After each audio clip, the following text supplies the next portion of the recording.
Hey everybody, thank you so much for joining me for another episode of 10 Minute Tuesday. If you have not already, please like, share, and subscribe. In today's episode, I got my guy Demetri Williams in the building. Demetri, what's going on, bro? Nothing much, nothing much. Going good. Good, man. Glad to have you on. So we've done a number of 10 Minute Tuesdays, so go ahead, Demetri, if you will, introduce yourself to the people. Yeah, so Demetri Williams, Senior Director of Cloud Software here at IA. I've been here for a little over 2.5 years. I've been in med tech my entire career. Spent most of my time actually at Becton Dickinson and just finally made the jump a couple years ago here at IA. So it's been great being here. Love it, love it. So you're, senior director, software engineering, but you got your start. Well, I won't say got your start, but you worked at a previous company. But at a certain point, you had to actually get your start. So what compels you to get into data to begin with? Yeah, actually, it's something so computer science major, started off as an intern back at Becton Dickinson or BD. It was actually Cardinal Health at the time, and it went from Cardinal Health to Care Fusion to Becton Dickinson. And as I started to move up and I got more into management, that's how data really got more attached to me. One of the big programs I worked on at BD was all about collecting all of the data that we were getting on our devices in the field and then creating analytics off of it. And so it was one of those things that really introduced me into like everyone has their different needs for data. And so we were trying to just meet that need. So like how do we get all the data back and then make sure all the teams get access to them to be able to create the analytics they need, create applications that they need. And I've driven that a little bit more here at IA, being able to build our data platform. So now I'm responsible for our entire data platform, or my team's responsible for the data platform, and we collect that data from the systems, the systems that are on site to help drive analysis, machine learning, and things like that. So it's been a big part of my career. I would say like the last 6 years, maybe actually a little bit longer than that. But I love the data aspects of it. It's actually really amazing that what you can unlock or how much you realize you don't understand about what's Yeah. really happening in the world. Wow. So, I mean, you're busy, jack of all trades, a number of things. And you mentioned you've been 6 years and then, was in it early with computer science. So think about this question. And I love to ask this question because some people think like this is a data show and everything's about data. But with this question in particular is like, what's been your least favorite job that you've ever had? So it could be like in high school. In high school, So I'm gonna go back to high I've been a school. machine. Actually, no, I'm Yeah. gonna go back to college, early college days. So for me, it was actually working at Foot Action. So Really? I worked at Foot Action as the shoe sales guy, for all of a day. I did it for one day. Um, so I was working at a shoe store, different shoe store at that point in time, and I was like, oh, it'd be really dope to work at Foot Action. Like, so let me do that. And so I got the job, and on my first day there, one, the drive got me because I didn't realize driving and commuting was a big thing back then.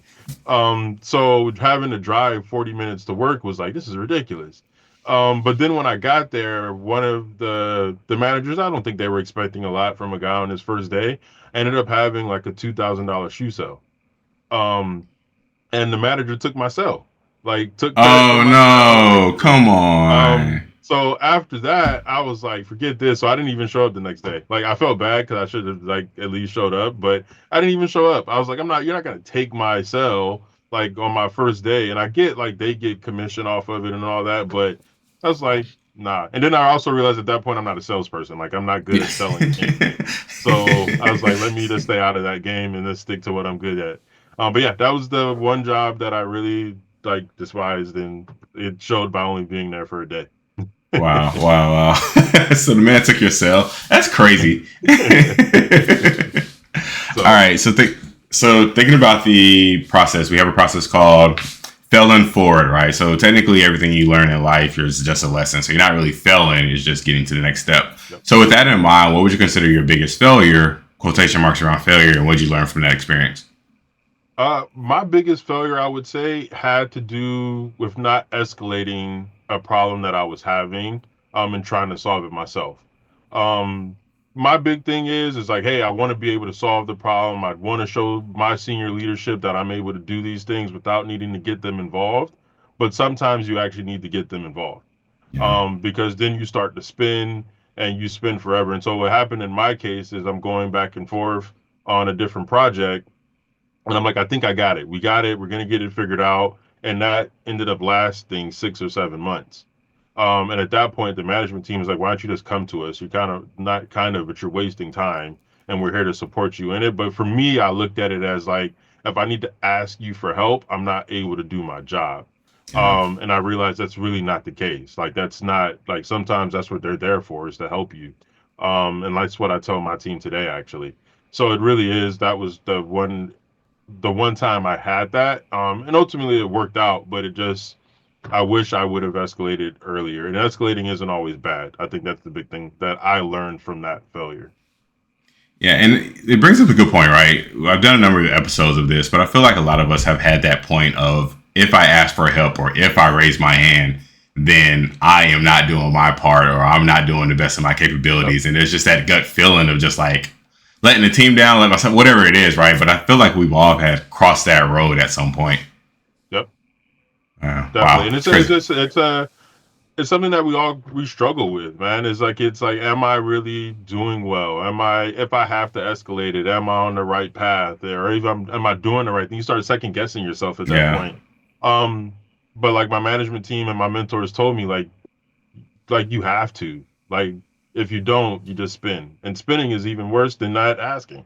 Yeah. So All right. So the target audience for this podcast and people who are actually watching this are people who are starting out in data or they're trying to break into data or they're earlier in their career. So, what is one piece of advice you give someone who's just starting out in their career? ask questions. Like ask questions as many and you'll know you have a good manager if they'll sit down and go with over those questions with you. If they don't make the time for you, maybe not the right manager. I get people have a lot going on, but they should be invested in your success, to be honest. Or at least that's how I see it, and that's how I try to lead my teams. So definitely ask questions.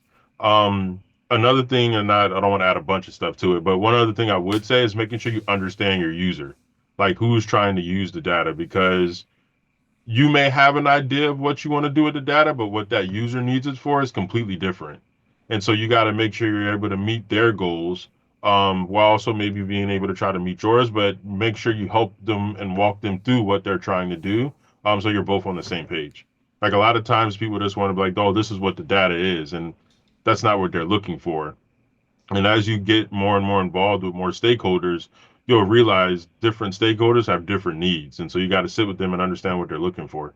But the big thing is just ask questions. Please ask questions. And that's great because I feel like kind of to piggyback off our point we talked about earlier about like if I had raised my hand or if I said I needed help. On the flip side, like 2 or 3 questions can get you so much further Yep. along the way in the journey and the process. So that's awesome. So I kind of have a follow up question to what you said, right, about connecting with your manager and kind of what that looks like and build that relationship. So you as a leader and as a manager, you have people up under you. Can you kind of expand on and this question is for leaders who might listen to this podcast.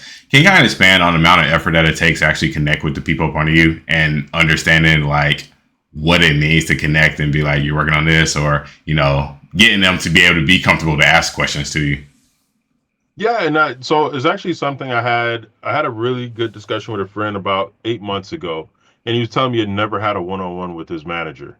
Like his one-on-one comes during the review time, and I thought I was weird at first. I was like, "Well, what do you mean you only meet with your manager every few months?" I meet with my team weekly.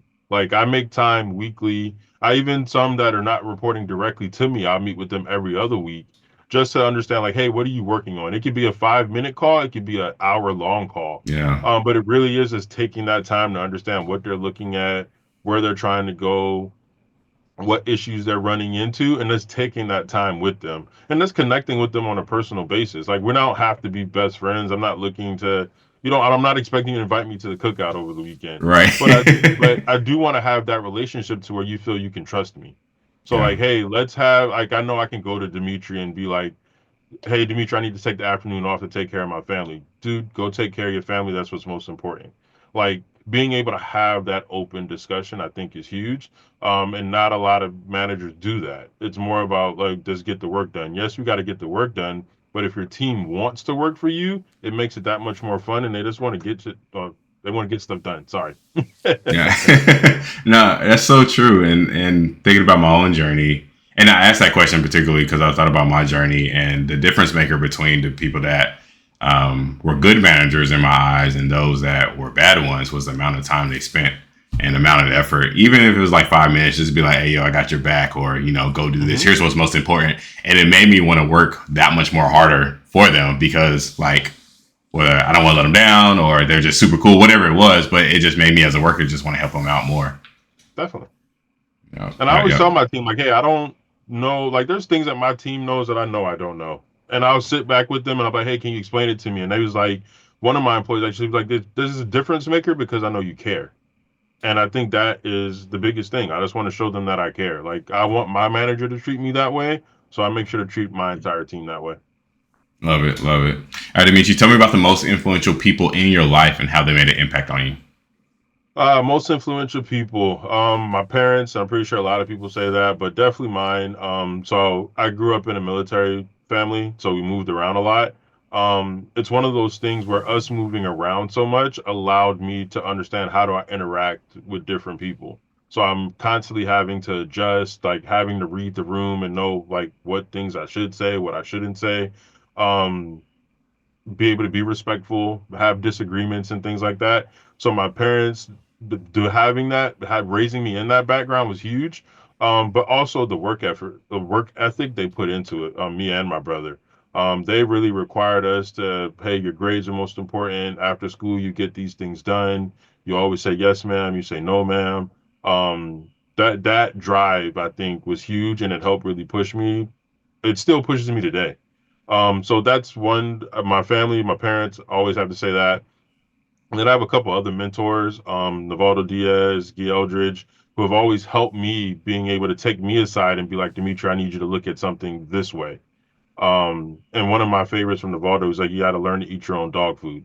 It's like when you release a product or you release something, you need to be able to use it to understand the pain that someone else may be having Mm. with it. So being able to really sit with him and understand those aspects of it and how to really like what problem are we solving, asking that question, I think was really big for me coming up. And I still talk to him every few months. But those are like individuals from a career standpoint that have really helped me. Man, shout out to the parents, shout out to the friends and the mentors, like valuable people, great people. Yeah, definitely. All right, Demetri, where can listeners find you at online? Online, LinkedIn's the best bet for me. Like I not a big public person, so so for me, it's definitely LinkedIn. I'm always on there. If people have questions, want to connect with me, that's the best place to get me. And definitely reach out, send an email, and I'll respond, and we'll go from there. Awesome, awesome. Well, thank you so much for taking time out today, man. This was great. Thank you for the time. I really appreciate it. Yeah, for sure, for sure. And as I said in the beginning, if you haven't already, please like, share, and subscribe. And we'll talk to y'all next week. Have a great day.